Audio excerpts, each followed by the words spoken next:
When police are called to a mental health crisis, we've seen examples of how things can go wrong. On November 9th, 2018, the city of Minneapolis failed us. Last year, Taryn Vang spoke about her late boyfriend, Travis Jordan, who was fatally shot by Minneapolis police after Vang says she called 911 after Jordan threatened suicide. I believe with all my heart that if community protection was built around protecting citizens, mental health professionals would have responded to the call that I made to get help for TJ. If you have a fire, if you have someone breaking into your house, if you're having a heart attack, you call 911 and the appropriate response gets sent out. And so we want to make sure that if you're having a mental health crisis, that again, the appropriate response is sent out. Sue Abderholden is executive director of the National Alliance on Mental Illness, or NAMI, Minnesota. She says Minnesota already has 34 mobile crisis teams statewide, and each county has a mental health crisis hotline. But she says the new public safety bill takes an important step forward because it requires 911 operators to refer calls involving mental health crises to mental health crisis teams where available. Most people have no idea what that number is. And when you're in the midst of a crisis, you're not going to search for it on the internet. And everyone knows 911. And she says you don't have to look far to see what happens when 911 helps direct people to mental health crisis teams. St. Paul is doing that, and they've been able to show that they've diverted, way over 1,000 calls to the mobile team instead of having police come out. In some situations, you might have both go out to make sure that the scene is safe, that there's no guns or something like that in the home.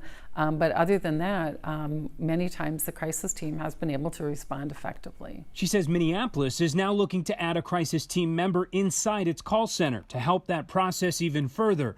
But she says the bill still has limitations that all come down to those last two words, where available. How available is this?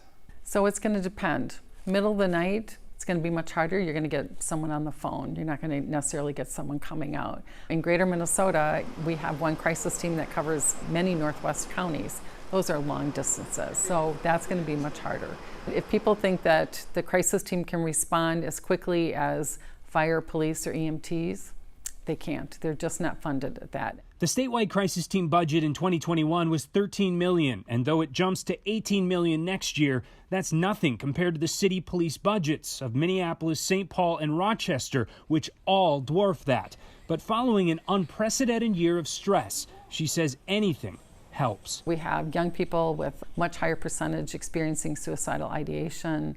We have adults and kids really struggling with depression and anxiety. So I think now more than ever, we need to make sure people know what the crisis resources are.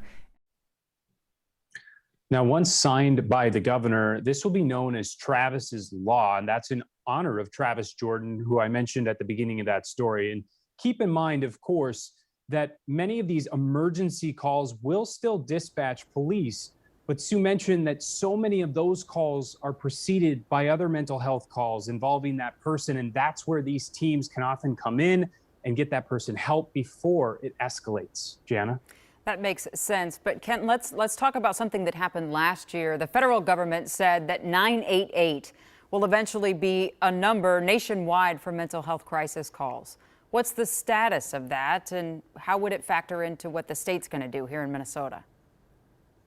Well, it will be a big factor eventually. States, including Minnesota, are right now trying to figure out how 988 will be incorporated. That means dispatch centers.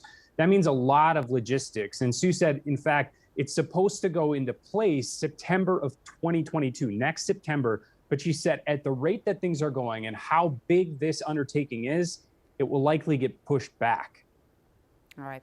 Thank you so much, Ken.